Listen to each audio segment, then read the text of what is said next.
नमस्कार, मैं हूं आपके साथ रागनी वर्मन और आप मेरे साथ हैं CGNN लाइव पर।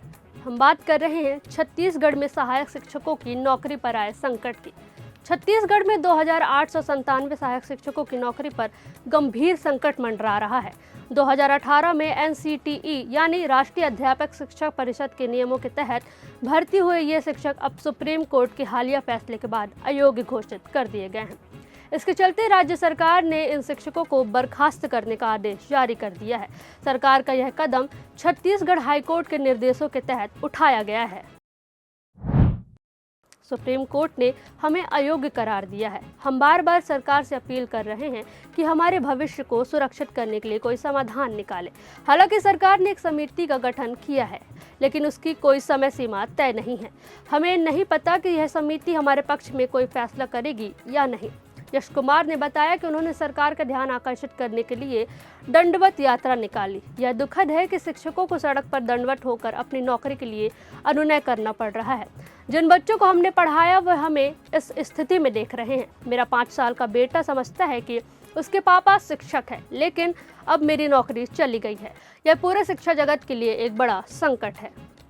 निष्कासित सहायक शिक्षक सागर अवधिया ने 4 दिसंबर को अंबिकापुर से 350 किलोमीटर की अनुनय यात्रा की और राजधानी रायपुर पहुंचे।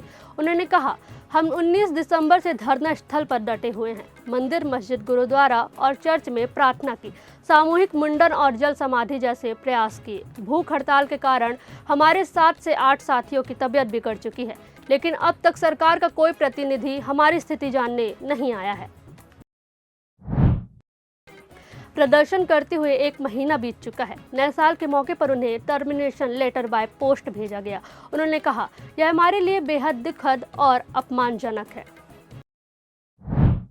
मैंने बच्चों और संयुक्त परिवार के बीच संघर्ष कर पढ़ाई पूरी की है। नौकरी मिलने पर परिवार बहुत खुश था, लेकिन अब सरकार ने टर्मिनेशन लेटर भेजकर हमारे जीवन को संकट में डाल दिया है। यह नौकरी मेरे लिए सम्मान और सहारा थी, जो अब छिन चुकी है। सहायक शिक्षकों का कहना है कि सरकार ने अब तक उनकी समस्याओं का ठोस समाधान नहीं किया है। वे मांग कर रहे हैं कि सरकार की ओर से गठित समिति से उनका प्रतिनिधि शामिल हो और उनकी समस्याओं को प्राथमिकता दी जाए।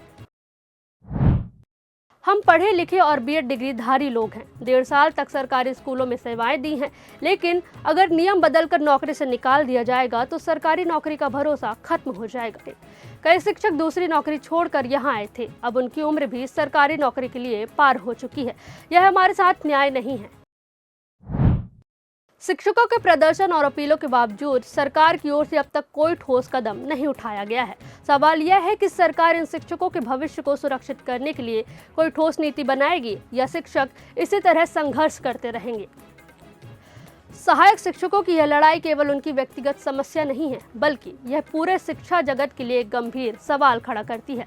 सरकारी नीतियों में अचानक बदलाव और शिक्षकों की बर्खास्तगी ने न केवल उनके परिवारों को संकट में डाला है, बल्कि सरकारी नौकरियों पर लोगों का भरोसा भी कमजोर किया है। अब देखना ये होगा कि सरकार इस समस्या का समाधान कैसे और कब तक करती है। इस पूरे मामले पर आपकी क्या राय है, हमें कमेंट करके जरूर बताएं और हमसे जुड़ने के लिए चैनल को सब्सक्राइब करना ना भूलें।